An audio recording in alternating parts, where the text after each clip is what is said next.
modern motorsport, 1/10 of a second could be the difference between winning and losing.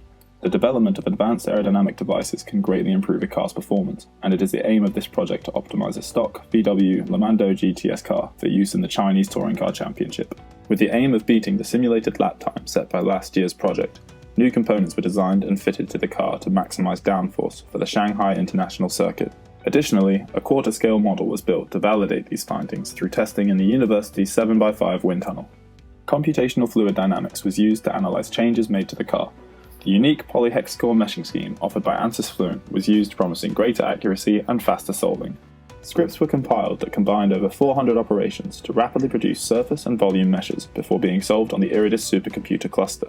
Members of the CFD team worked together to design and optimize individual components before bringing them together into regular design iterations.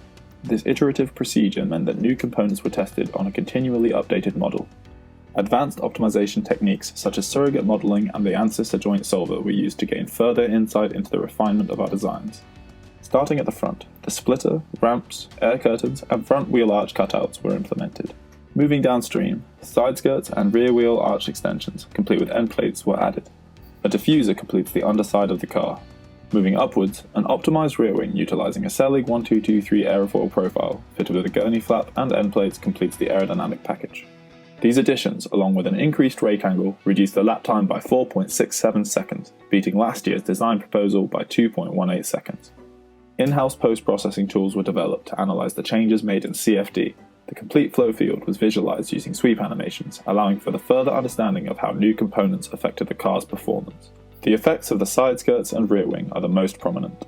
The model team designed and built a highly modular quarter-scale model of the car.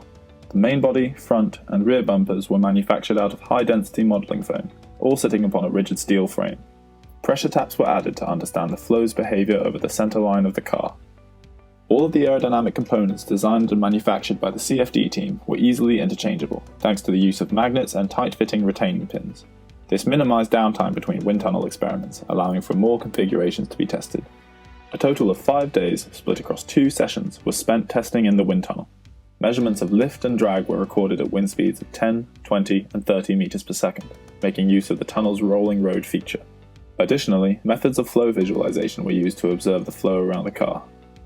In addition to verifying the CFD results, it is envisioned that this model can be used in the future as a demonstration tool for both academia and educational outreach.